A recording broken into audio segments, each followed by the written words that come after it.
Epstein's ex, Maxwell, getting some rather bad news in terms of her case. I told you yesterday that there was this deadline that had been fast approaching for her. The government had basically said all along, all right, well, we're going to look at it later. And they had kind of run out the clock. So yesterday was the deadline, and they finally came through and they made the decision that no, they are not going to allow for her to appeal. Now, it was kind of an interesting case. I'm just saying it was a very, very interesting case because she wanted the appeal only because she said that the law was different in different places. In other words, they had that plea deal that they did, or some kind of sweetheart deal with Alex Acosta, who went on to become the labor secretary for Donald Trump way back when. Remember, actually, it was 2008. And he was the AG of Florida at the time, and he basically let Jeffrey Epstein get off really, really easy. And there were allegations that surfaced and reports saying, well, Alex Acosta did this because somebody in the intel department called him up and said, hey, be careful with him, go easy on him, and he did. But part of that agreement meant that they were not going to be able to go after any co-conspirators in the future. And so Maxwell's saying, and her team is saying, well, wait a second, why is it that you went after him or her in the future? And, shouldn't the law be consistent throughout the land? So this was her argument, and I'll quote from the argument: this inconsistency in the law by which the same promise of the U.S. means different things in different places should be addressed by this court. So this is why she wanted to appeal, and the Trump administration had to weigh in on this. And they had, as I said, avoided weighing in. They said they were just very busy and the docket was very full and they really hadn't had a lot of time to pay any attention to it. But eventually coming to the conclusion that, no, she's not going to get anywhere with this. I mean, surprise, surprise, right? But they're not giving her the time of day. Can she still go through the process perhaps and try to get the Supreme Court to look at this? But I don't think it's going to happen. I just don't think it's going to happen. John Sauer, he's the Solicitor General pick. He's the one who basically said, we need an extension. He was the one who was kind of waiting. And now she's in the situation where she's not going to get the appeal she wants. So you've got to ask, is this why she's suddenly telegraphing that she's willing to sit down and testify and name names? I mean, is she trying to sort of get in bed with the Democrats, if you would? Because the Democrats are seizing this story. And that's, as I've said all along, and I'm going to continue to caution this. You have to be very careful that this doesn't do something to effectively destroy the MAGA movement, which is so powerful. And wouldn't they just love that? But she's now saying, okay, well, I'll come out and I'll say something. I'll testify before Congress. And that puts us, as a party, I would say the GOP, in a kind of risky situation. Well, not really because of the testimony. I mean, I guess you could kind of say anything, but because the Democrats are going to try and really welcome that. Now, that's not going to happen, of course, unless they were to win midterms. And so they're looking at this and they're going, ka-ching, this is our opportunity. Oh, we see a divide in MAGA. Oh, you get Tucker Carlson, you get Steve Bannon, everybody out there complaining. Part of the reason perhaps Charlie Kirk started to sort of come around on this story and a few others. If you notice, yours truly from the beginning has been warning about this. You got to be very, very careful. Careful what you wish for. I understand everybody wants this information, but I have a feeling a lot of this information may be gone. Or if you listen to Alan Dershowitz, a lot of this information is still being controlled by judges. We're going to get to his comments in a second, but it's either gone, it's either destroyed. If you believe that, he was a spy for Mossad or for the CIA or any of that, you're not going to get this. Like, let's be honest, right? And if they did their job and they did it well, then he's polished off, and maybe polished off to the point where even Dan Bongino legitimately thinks it all happened. I mean, there's just, you don't know what you don't know in this case. But I would say, so Maxwell, they're in prison. And you got to say, like, why is she in prison if, there really was no list? Well, she was in prison because of some of the things that happened. But why can't we find out who was actually doing this? And that's where it starts to get really interesting, okay? Interesting, and then some. And as I said, I want to get to what Dershowitz has said on this, because Dershowitz is pointing to the judges and saying they're the ones who are in the way. In the meantime, of course, the media is going where only the media can go, and they're starting to ask the question, well, wait a second, is this because of Trump? Is Trump on the list, and that's why it's not getting released? They asked him that question just moments ago. I want to share with you his answer. The Attorney General briefed you on the DOJ and FBI's review, the findings of that review. The Attorney General briefed you on that. On what? On the DOJ and FBI on what? review. On what subject?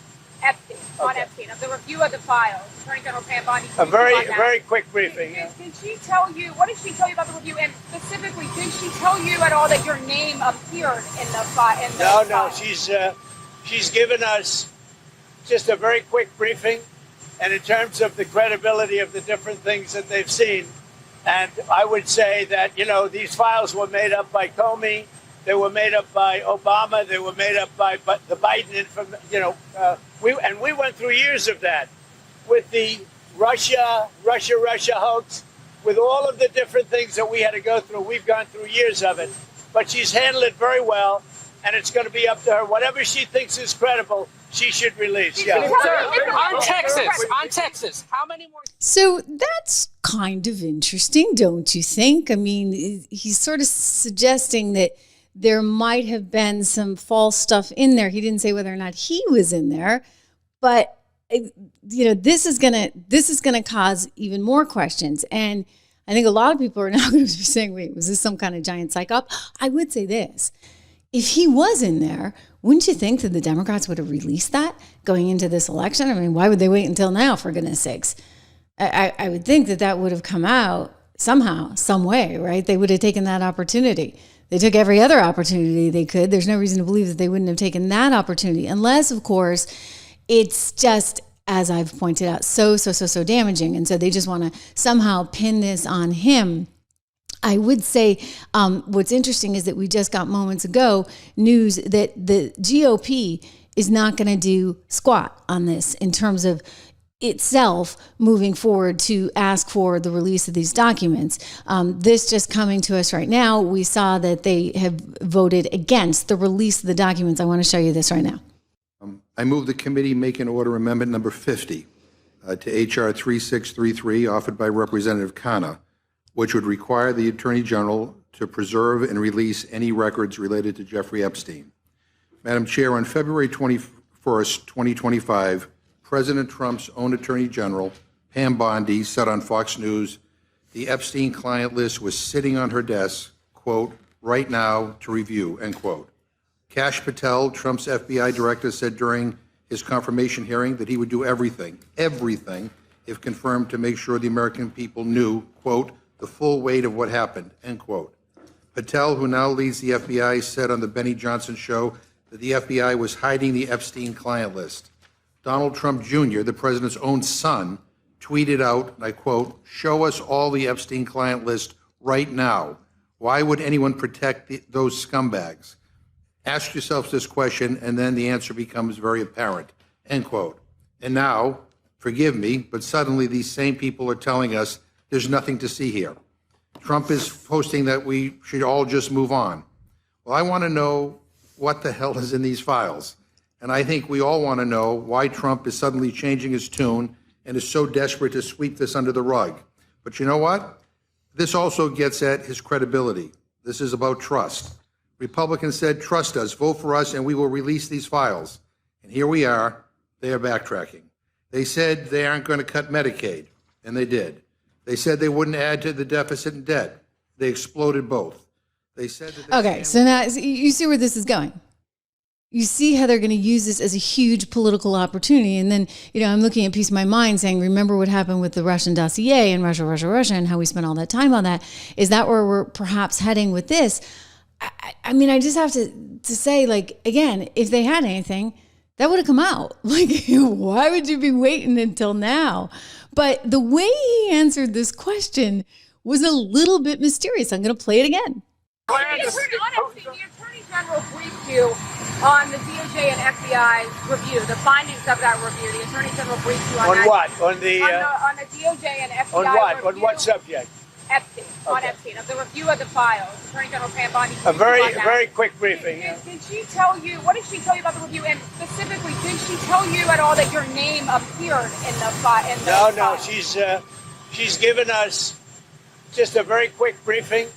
And in terms of the credibility of the different things that they've seen, and I would say that, these files were made up by Comey, They were made up by Obama. They were made up by the Biden, we went through years of that with the Russia hoax, with all of the different things that we had to go through. We've gone through years of it, but she's handled it very well, and it's going to be up to her. Whatever she thinks is credible, she should release. Yeah. Sir, on Texas, how many more seats? Okay, so he's actually since then come out and said we may release some of this. So in other words, they need to check the credibility of it. It's something he actually brought up a while back. I want to show you a clip from a Fox and Friends interview with Donald Trump talking about these Epstein files and expressing some concern that there might have been just a whole bunch of you-know-what in there. Would you declassify the Epstein files? Yeah, I would. All right. I guess I would. I think that less so because, you don't know. You don't want to affect people's lives if it's phony stuff in there because there's a lot of phony stuff with that whole world. But I think I would. So interesting comment, right? A lot of phony stuff with that whole world. Well, of course we know there's a lot of phony stuff with that whole world. If, in fact, he agrees that Jeffrey Epstein was part of that world, meaning the intelligence world, okay? The intelligence world that was gathering something. Now, don't forget, we've been asking this question all along. For example, who is Maxwell? Who is she really?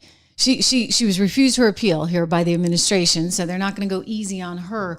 So she's got that 20-year sentence. We'll see. She's still going to probably make some noise. And as I said, she wants to come in and testify. I don't think anybody's going to invite her to testify. But if the Democrats were in charge, would any of that change? I don't know. I think that they themselves are probably at risk of various things. Nonetheless, you had the former head of Israel coming out yesterday and making it very clear Jeffrey Epstein was never any kind of spy for the Mossad. And therefore, I guess, what are we to believe that Maxwell was not then? I mean, or maybe she was actually. I'm just saying, maybe she was the one that was running the whole thing, right?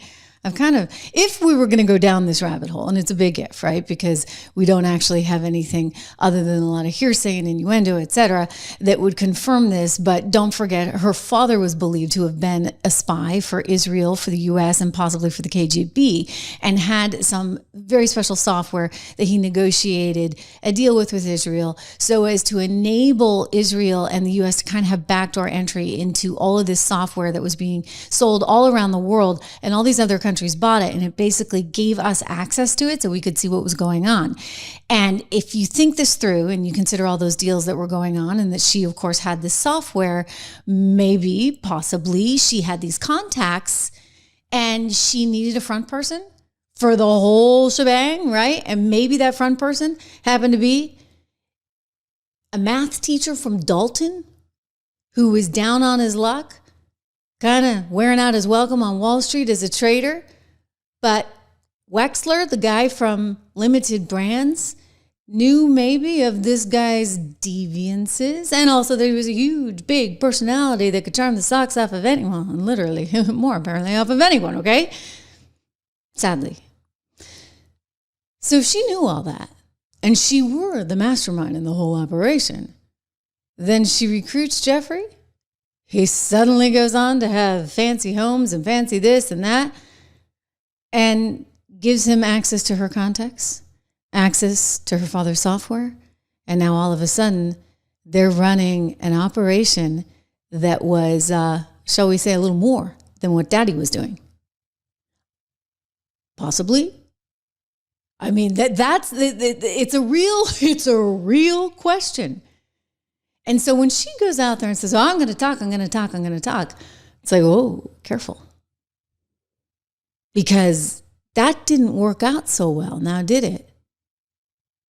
For Dad or for the ex-boyfriend. If we're to believe that they're in that family business, right? So it's a little bit of a risky position for her to take at this moment in time, but perhaps she's taking it for various reasons. Meanwhile, you've got a lot of people within the so-called deep state that want to cover all this up. And Dershowitz talked about this recently. So you know Dershowitz, he was actually one of the people on the list.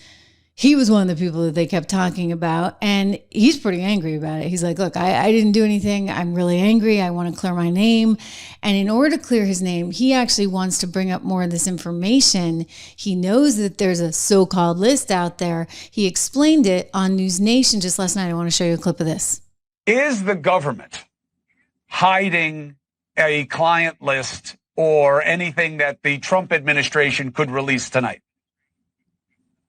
No, there is no client list. There never has been a client list. A client list suggests that Jeffrey Epstein made a list of people to whom he trafficked women. What there is a redacted FBI affidavit from accusers. There are several of them. From accusers that accuse Jeffrey, that accuse various people of having improper sex. And that has been redacted. The names of the people accused have been blacked out. Now, of course, because I was the lawyer and I did all the investigations, I know who all these people are. I could figure out, based on everything that I saw, who Mr. X is, Mr. Y is, and Mr. Z. I can tell you right now, none of them are public figures who are currently in office. Some of them were previously in office. Some of them are dead. But there is no client list. And the redactions could be undone if you go to court. So many of the things that are being suppressed by two judges in Manhattan. And they're doing it largely to protect the alleged accusers who are, in the view of the judges, victims, even though we don't know what their actual status is. But the judges have issued orders, which is why I can't disclose things I'd love to disclose, saying that you can't disclose this information. But Pam Bondi and the Justice Department and Donald Trump are not responsible for that. I don't know of any information that they could disclose that they haven't disclosed. Now, maybe there is some, but I'm simply not aware of it. And so I think it's important to place the blame where the blame deserves to be placed. The vast majority of people who are in the files, and I know them all, I've seen all the names, the vast majority of them have already been disclosed.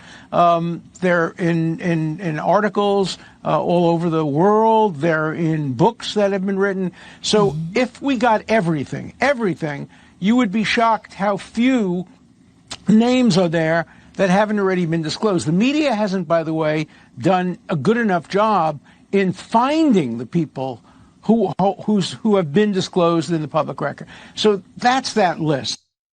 I mean, I think there are quite a few, right, that we sort of already know about. One was a former president who actually I think Dershowitz represented, okay? Just saying. Did you hear him say something really, really interesting, though? He said no one is a current holder of political office. Wow, okay. So, he could have just come out and said it. Donald Trump's not on the list. That's what he was trying to tell you. Alan Dershowitz making it very clear. Donald Trump is not on the list.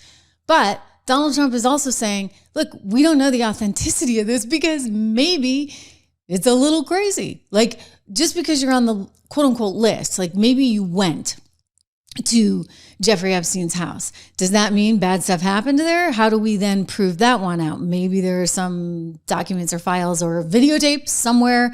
I mean, Pam did say she was getting like tens of thousands of hours of videotape, right? So there would be some homework to do. They should probably do the homework. And yet we're hearing, over and over again, they're really not interested, I guess, at this point in time for whatever reason. And this is what is so peculiar. And this is why I get back to, gosh, was this really and truly us? Like with cooperation of Israelis? I mean, if it was a Mossad operation, I'm just saying, like, we're not like allowing that to go on without knowing it's going on. You think we're going to allow them to be gathering intel on our soil about our people? No, of course not. So we'd have to have known that. And maybe that's what nobody wants to admit, because if that comes out, I mean, we really look pretty darn bad, do we not? Anyway, Pam Bondi, let me see if I can get this for you, just moments ago today, saying this about all of it. Madam Attorney General, on this matter of fentanyl, which is a priority clearly for the DEA, Department of Justice. Are you confident you're going to still be here to execute this? Because there's so many people calling for change. I know it's hard to hear, so. I'm going to be here for as long as the president wants me here, and I believe he's made that crystal clear. It's 4 years, well, 3.5 now, right? We've got 6 months in.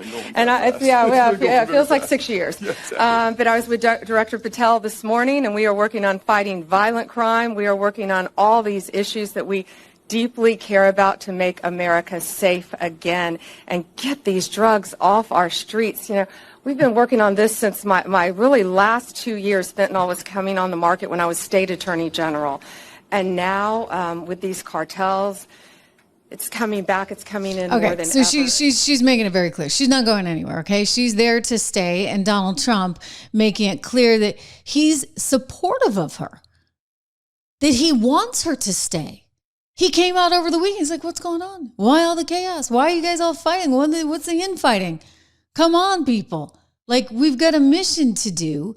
And so you've seen a little bit of backing off, but I think Dan Bongino really felt burnt. I mean, I know him. I've known him a long time. He's a really, really good guy. And I think that he doesn't really know what's going on. I mean, none of us really know what's going on, right? I mean, we have a lot of suspicions and we think we know what's going on. But the truth is, I don't think Pam fully knows what's going on. Does Trump even fully know what's going on? Somebody knows, I guess. Maybe somebody knows that. And I get back to this. This is worst case scenario, okay? Just hear me out.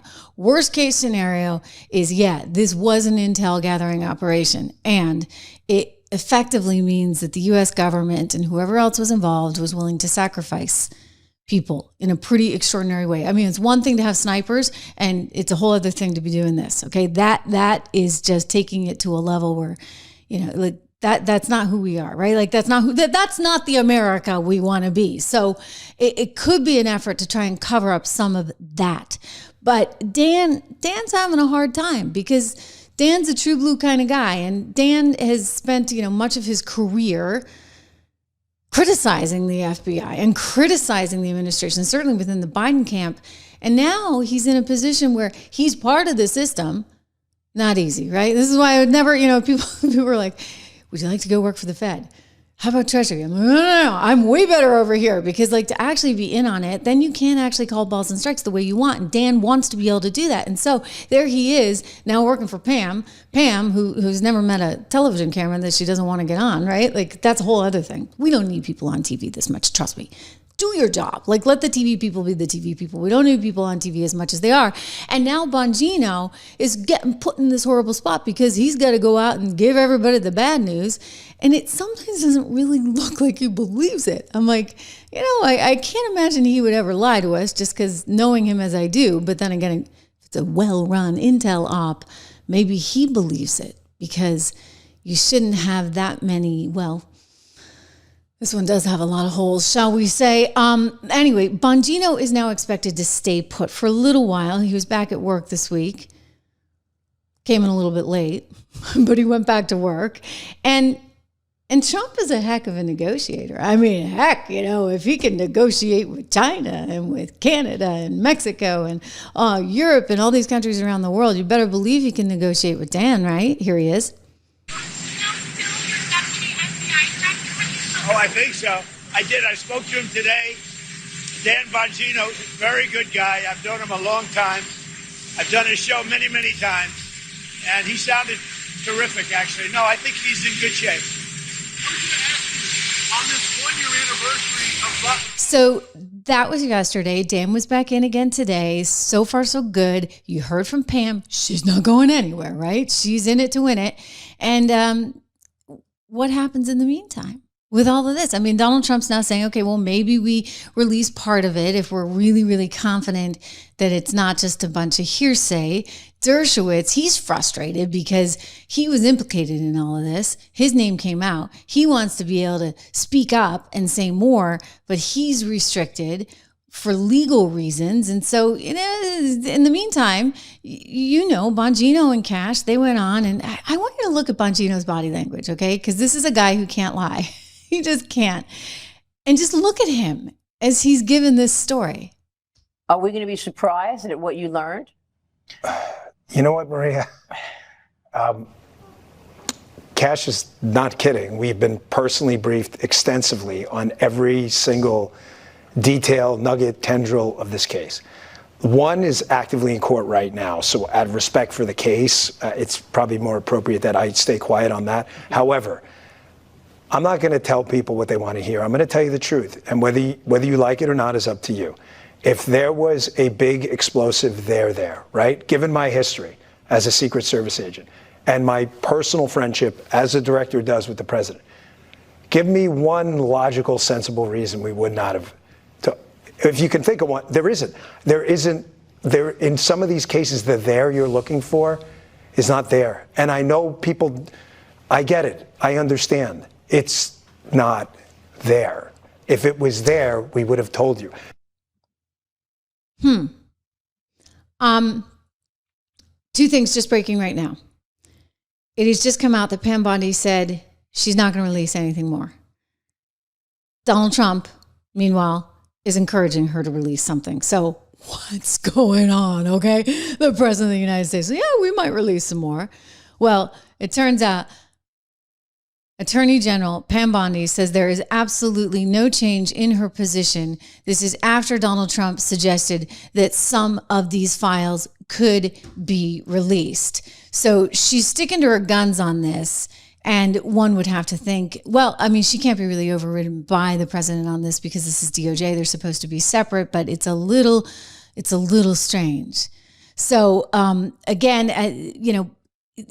he has praised Pam Bondi for this and for her handling of all of this. He has suggested that there could be some funny business there. You saw him the other day. This is what he sent out on Truth Social saying, I don't understand why everybody's fighting over this. He was really annoyed. What is going on, guys? You know, we're one team. We got to stick together. And then in the meantime, you've got the ex, Maxwell, who just learned her fate, which is that, no, she's not going to get an appeal of her case, at least not as easily as she thought. And so now she's talking about coming in and releasing names. All while Pam Bondi is making the decision to absolutely positively not release anything else at all. So it's just getting weirder and weirder and weirder. And don't forget, Bondi was totally willing, like just a couple weeks ago. Like, what changed? What happened?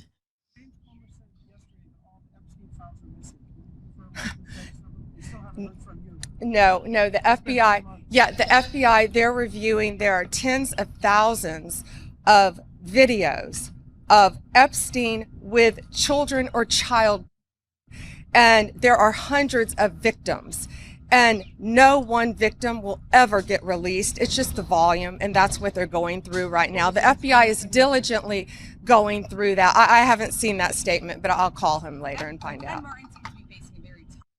Okay. We all did. And the FBI handed over a couple hundred pages of documents. But, you know, Sean, I gave them a deadline of Friday at 8 a.m. to get us everything. And a source had told me where the documents were being kept. Southern District of New York, shock. So we got them all by, hopefully all of them, Friday at 8 a.m., thousands of pages of documents. I have the FBI going through them. Okay. They're all going through them. And then, of course, I guess, she had the FBI going through them. Did the FBI tell her something that she wasn't comfortable with? Because, I do recall this one. They're on my desk. The list is on my desk. DOJ may be releasing the list of Jeffrey Epstein's clients. Will that really happen? It's sitting on my desk right now to review. That's been a directive by President Trump. I'm reviewing that. I'm reviewing JFK files, MLK files. That's all in the process of being reviewed because that was done at the directive of the president from all of these agencies. So have you seen anything that you said, oh my gosh? Not yet. Go ahead. Sure. First, to back up on that, in February, I did an interview on Fox, and it's been getting a lot of attention because I was asked a question about the client list, and my response was, it's sitting on my desk to be reviewed, meaning the file along with the JFK, MLK files as well. That's what I meant by that. To him being an agent, I have no knowledge about that. We can get back to you on that. and the minute missing from the video, we released the video showing definitively the video was not conclusive, but the evidence prior to it was showing he committed suicide. And what was on that, there was a minute that was off the counter. And what we learned from Bureau of Prisons was every night, they redo that video. It's old, from like 1999. So every night the video is reset, and every night should have the same minute missing. So we're looking for that video to release that as well, showing that a minute is missing every night. Like it doesn't make sense. So like for her, she needs to do less TV, okay? Because every time you go on TV, like we get a record of it. You know, there's this little thing called the internet. And we can go back and we can look at what you said. And when it doesn't add up, everybody starts getting really, really, really perplexed. So now there's a new development at this moment coming out that I want to share with you, actually from my good friend Benny, because Benny just sat down with Mike Johnson, and I think this is actually kind of important here.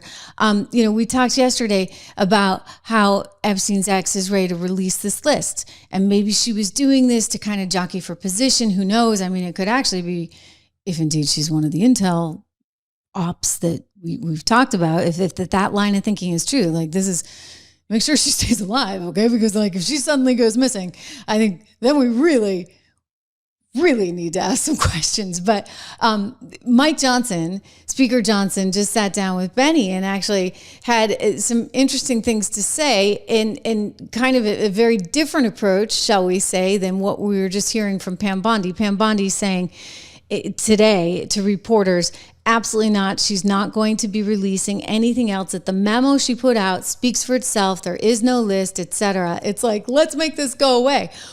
Well, the more you tell us to make it go away, I'm sorry, the more we're going to ask questions. Here's Mike Johnson and Benny. Let's watch.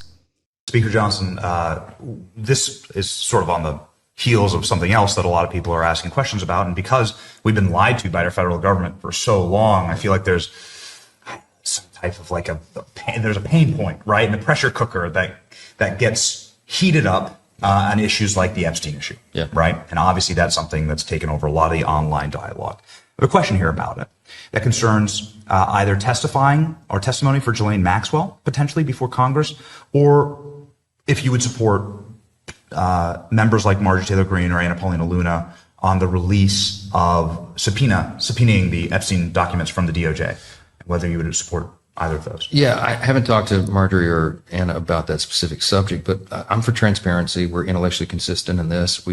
Look, Reagan used to tell us we should trust the American people. I believe in that principle. I know President Trump does as well, and I trust him. I mean, he put together a team of his choosing, and they're doing a great job. It's a very delicate subject, but we should put everything out there and let the people decide it. I mean, the White House and the White House team are privy to facts that I don't know. I mean, this isn't my lane. I haven't been involved in that.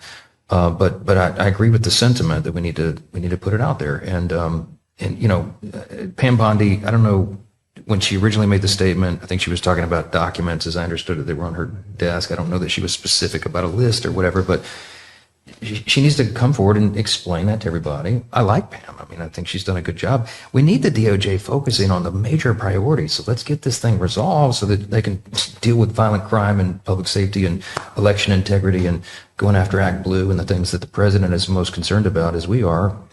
So I'm anxious to get this behind us. And he says he's ready for her to come in and testify if that's what, in fact, it takes. So let's think this through for a second, guys, all right? You got Maxwell, who's upset because she's not going to be able to appeal her case, saying, I'm ready to testify. I'm going to give you more information.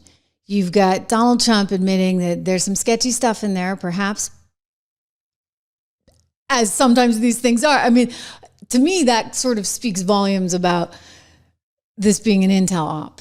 Just the fact that he's like, okay, there's some sketchy stuff. So he's like, okay, maybe we can release some of it. And then Pam Bondi's like, no. You got Bongino, who's like, I'm out of here, right? And you're negotiating with Bongino to keep him in the seat. In the meantime, you've got a MAGA movement that's kind of fragile right now. And this was my concern. This was my immediate concern. I got kind of frustrated when I was watching all this stuff over the weekend. Remember, guys? And you're like, oh, Trish, you don't get it. Some of you said that, not all of you. But I'm like, no, here's what I get. Like, this whole thing is going to go really south, really fast. And that's going to be really, really bad for all the good stuff that we want to get done and that is getting done. And that's what you also have to keep in mind. As much as we want justice, don't get me wrong, and we do. And, you know, Maxwell deserves it. And anybody who engaged in this behavior, this disgusting behavior, they deserve it. But there's just so darn many questions. I mean, remember when Dan said there was going to be this great tape? Again, stop going on TV, everyone. Those two cases obviously are of significant public interest. I'm just telling you what we see in the file. I just want to be crystal clear on this. I am not asking anyone to believe me. I'm telling you what's there and what isn't. Right. There is nothing in the file at this point on the Epstein case, and there's going to be a disclosure on this coming shortly. We are working through there is video. That is something the public does not. There's video of him killing himself. No, not the actual act, but the entire MCC Bay, it was only one camera. There's video that when you look at the video, and we will release, that's what's taken a while on this. We are working on cleaning it up to make sure you have an enhanced, and we're going to give the original so you don't think there were any shenanigans. You're going to see there's no one there but him. Right. There's just nobody there. So I say to people. Except when they released the video, there was the missing minute, for goodness sakes. I mean, it's like, who's on first, right? Like, they just can't get out of their own way for some reason. And I don't blame Dan with this. Somebody released this, and they really should have been a little bit more cautious about what was being released, because there's an entire missing minute. And, you know, the tech people are all over this saying, well, you know, it was edited. Like, they believe it may have been, maybe it wasn't, but there's certainly ambiguities. So what did they do with this tape? Again, more questions. And this is not going well. So now you've got the schism, right, in MAGA. And that's what's really frightening in terms of where the movement goes. I would tell everybody, I actually agree with my former colleague, Megyn Kelly. I don't like that it became such a big thing over the weekend. And I think that, again, it's scary for the movement, but she was not wrong, right? When she was like, Pam, for goodness sakes, get off the boob tube, okay? I blame Pam Bondi. I'll tell you why, okay? I have nothing, yes, incompetence, yes. She is the reason that things are unraveling around this story right now that virtually all of the Republican Party cares deeply about. Who have you seen? Pam Bondi. She has never missed an opportunity to go on television and dangle sweet nothings that might be coming your way. Try to lead you to believe that she's got it, it's on her desk, it's coming tomorrow, you're gonna see something on Epstein. And it was a tease. So you either believe that Pam Bondi was telling the truth then, or that she's telling the truth now. But both cannot be true. She was either lying when she went on Fox News all those times saying, I've got it, we're looking at it, wait until you see it, it's horrible. Or she's lying in her 2-page memo that they released on a Sunday night at the tail end of a holiday weekend to Axios, as if Axios is where we all go for our news. Hell no. She went to someone she knew would not kick the tires on the story, and without signing the memo, dropped it in the dead of night and said, that's it. Take the crumbs and be happy. Refused to come out and give a presser. Come out and give a press conference. Stand there for 6 hours to the point where people are dying of boredom. They've asked all their questions. That's how you put a scandal to rest. But she wouldn't even sign her name to it. And I'm telling you, I have dollars to donuts. It's going to come out that there was internal consternation. So I agree, less TV is more. However, here's where Megyn is not getting the whole story. And granted, I didn't listen to the entire interview. Maybe she went there with Charlie, but it's one thing to blame Pam. And I get it, you know, like maybe it's sexy. Megyn versus Pam, a couple blondes, you know, with a good fight. But where this winds up is on Trump's lap. And so therefore, it's compromising him and it's compromising the administration. And MSNBC is jumping all over it, and the mainstream media is jumping all over it. And that's what starts to get me concerned. Because it's one thing, and look, we've talked about this. Maybe Pam's not the best at the job. Maybe Pam does spend too much time on TV. And, as a woman, it requires a couple hours of hair and makeup a day as well. Like, maybe we need somebody who does not want to be on TV, who just wants to do the job as kind of a kick-ass attorney and can get everybody motivated and, take 100 Stephen Millers and send them out there and get them doing their jobs and doing them well. So, in terms of her leadership, I don't know. I've been on TV a couple times with her in the past. I don't know her in terms of how well she's able to motivate people, lead people. I don't know how good of an attorney she is. I would say we've had some wins thus far. I mean, look what the Supreme Court keeps saying, and that's a feather in her cap. Nonetheless, it's not entirely her fault, right? Because at some point, the buck is going to stop with Trump. And the mainstream media knows this. I mean, this is what you're hearing over and over and over again. In fact, it came up on CNN over the weekend. This isn't something that's going to clean up quickly. Yeah. I haven't really been following what his base thinks and wants. Sometimes even to the point that I wouldn't say he's afraid of them, but he wouldn't do something that, like, for instance, would make him a historic president with like a immigration agreement or something, because the base would be mad at him for it. But he keeps going against his base here. Why?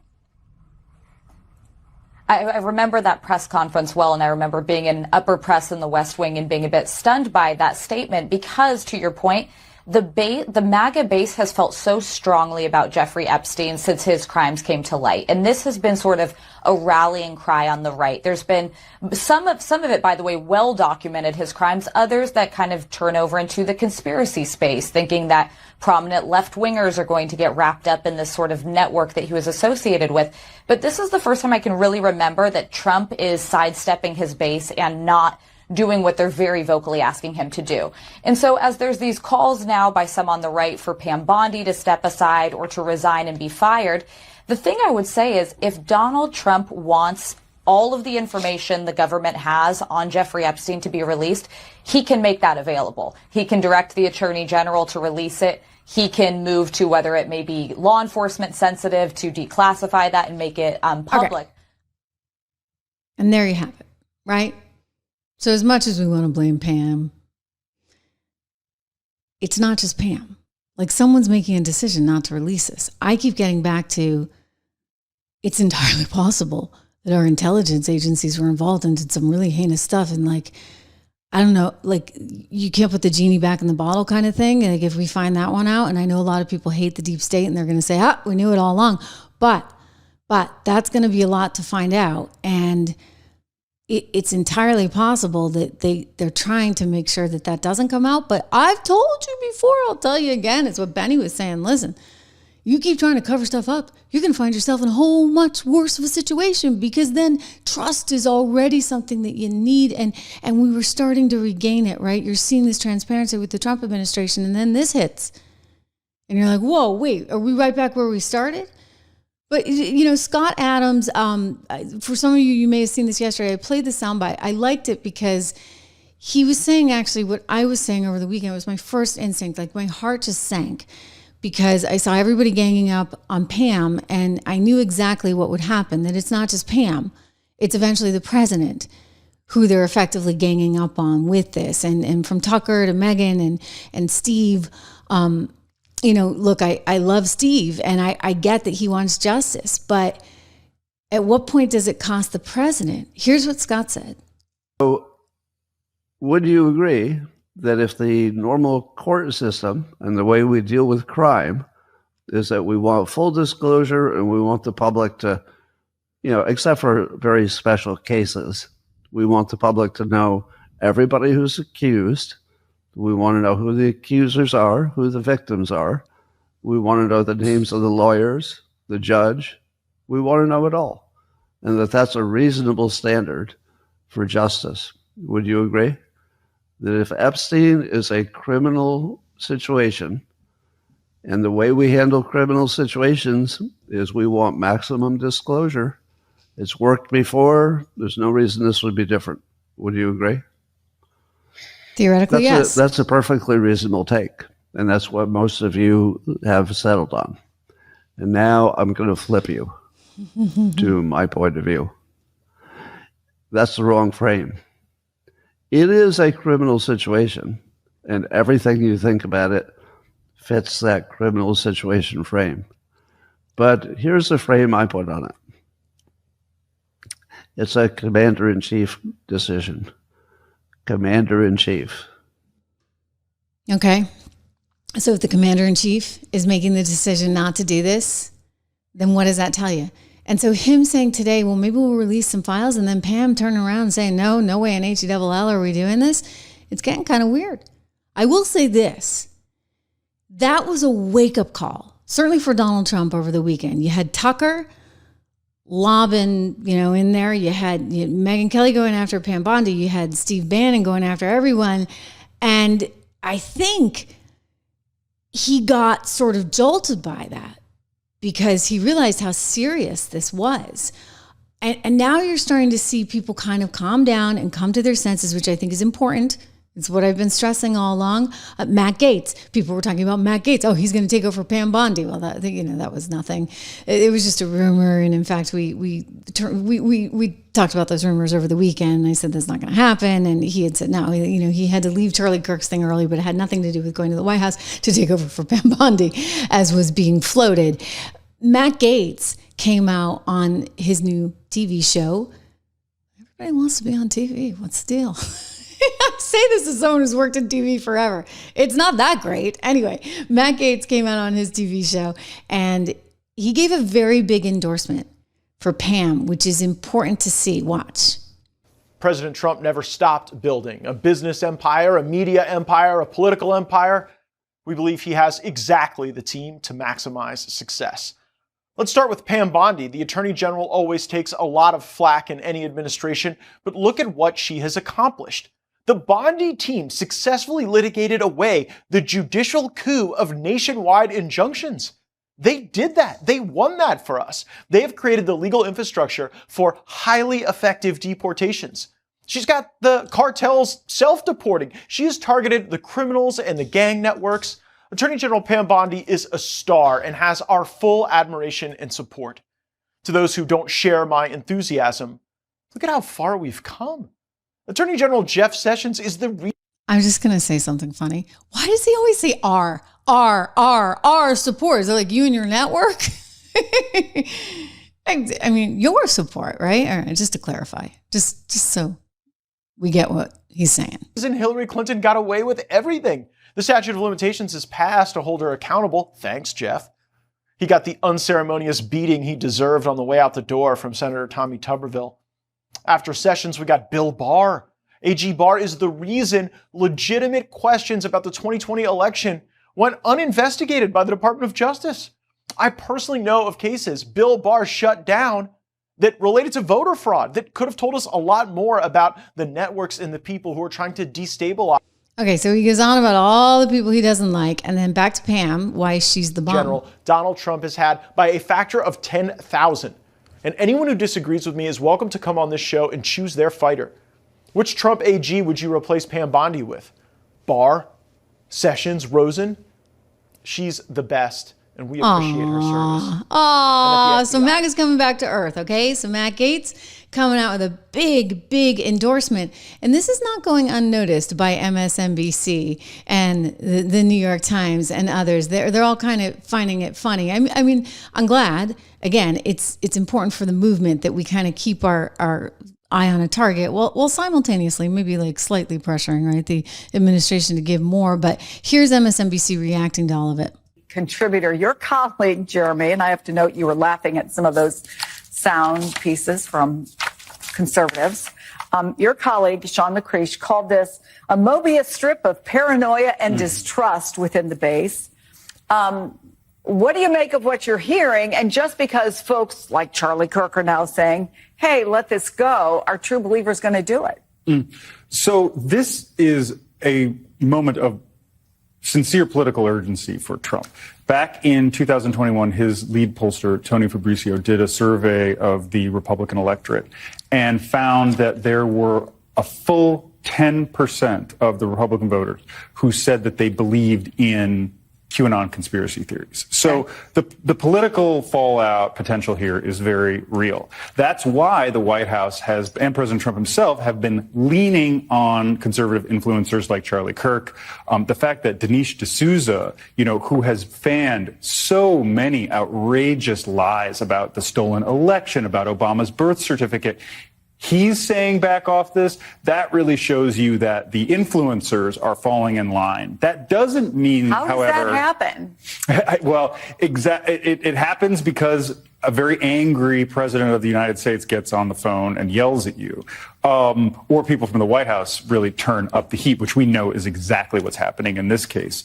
But that doesn't mean that the average voter, the MAGA moms and dads, are just going to forget and move on. Because for years they were told, elect Trump, elect MAGA Republicans, and we won't lie to you. We will get to the bottom of all of these cover-ups that have disenfranchised you, that have put these powerful people in positions to abuse their authority and to, do the most egregious, unimaginable things possible, like sexually abuse children. Okay.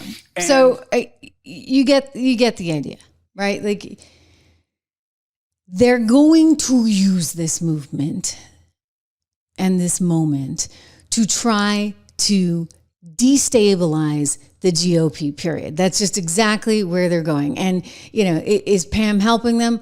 Probably not. Meanwhile, here's my question. What about Acosta? Okay? I'm not talking Jim. I'm talking Alex Acosta. What about the guy who was the attorney general back in, 2008, when Jeffrey Epstein got off so easily? According to some reports, including in the Daily Mail, Acosta allegedly let him off easy because he got a call from intelligence saying, be careful, he's one of us, he's an asset, etc. And that is the reason why he didn't punish him the way he should have been punished. Wow. So why is no one talking to Alex Acosta, right? That's what I would like to know. And I'm not the only one who wants to know that. Somebody else brought this up recently. I think it was on War Room, actually. Let's go over to a gentleman who used to work over at State and who's been very involved in trying to be anti-deep state. Listen to him explaining, like, the guy who may hold the key here to everything is who we need to be talking to, the former labor secretary under the first Trump administration. The very last piece we have on this was a formal investigation done by the Justice Department Office of Professional Responsibility, which was supposed to put this to bed. It's a 348-page report. The only disclosure that they have asking Alex Acosta about the intelligence question was a random footnote, one footnote. It's footnote 244 on page 169. And they asked him if he had knowledge that Acosta was, quote, an intelligence asset. And this is all summary description, by the way. They don't give the transcript. And they said, Acosta told us the answer to that question is no. But we don't know what exactly they asked about this. And Epstein wouldn't have a 201 file on it. You can belong to intelligence without being a formal asset. I did a study recently of 10 financial fixers that the CIA had used to fix financing for various deals. 8 out of the 10 folks never had a 201 file, never were formally classified as assets. But there will still be traffic in the intelligence records. And we need to know if the Justice Department even asked, because they tried to put this story to bed by saying, oh, we did this OPR report and Alex Acosta walked back what he said to the Trump transition team, or what he contradicted Vicky Ward's reporting. Well, we don't know that because we never got the transcript. We got a one-line summary description buried in the 244th footnote. Now, that OPR investigation is totally sweeping. All of the audio files, all of the transcripts, all of the interviews can be made public. Now, OPR reported directly to Bill Barr. Bill Barr was the CIA's mop-up man for Iran-Contra. He started his career in the CIA. The Washington Post called him the CIA's fall guy because he blocked disclosures of CIA files. it's very possible that the intelligence angle could have been buried by Bill Barr himself. So in that OPR investigation, get all of Bill Barr's email traffic, because they deleted Alex Acosta's emails on this. What that report showed was an 11-month data gap, mysterious technological glitch that deleted, ate all of the Justice Department, DOJ.gov emails of Alex Acosta starting May 2007, the very month that the FBI wanted to arrest Jeffrey Epstein, and then Alex Acosta stepped in to stop it. We need the full details of that November 2020 report. Pam Bondi, you can walk down the hallway tonight and get those files and make them public. Yeah, but she doesn't want to, right? There's a reason why nobody wants to. Again, Alex Acosta, he was the one that gave the easy peasy sentencing where, Jeffrey Epstein didn't even have to go to he's like playing cards with his friends as prison. And not only that, there was a special provision in there that would not allow for him to be prosecuted again. And not only that, not allow for him to be prosecuted again, not allow anybody around him to be prosecuted again, which is exactly what Maxwell was trying to use in her appeal. Because in her estimation, in her lawyer's estimation, it's not fair that they said, okay, well, you're never going to get prosecuted again. And it was an inconsistency in the law. So you have some jurisdictions, right, where the court is one way. You have jurisdictions where it's another way. And that, to her, was not. And by the way, I should point out that this is exactly what he thought he was going to get off on. And I told you I spoke with a source, actually his doctor, who talked to him the day before he was gone. And he said he certainly didn't sound like a guy who was about to do what he did. Not at all. And had some pretty, minor concerns about constipation, not to be indelicate. But he's like, you're not worried about that if you get these bigger issues, right? And he thought he was going to get out. He thought he was going to get out because, again, they thought that the inconsistency in the law was what they could actually work on here. And so for some reason, someone let him off. Alex Acosta let him off easy back in Florida. And we need to understand why. Okay? That's a big why. I mean, if we can get there, right? I'm very concerned. I think that they just don't want us to know. I just don't think they want us to know what was really, in fact, the genesis of all of this. And I think, you can put two and two together and kind of figure it out. My gosh.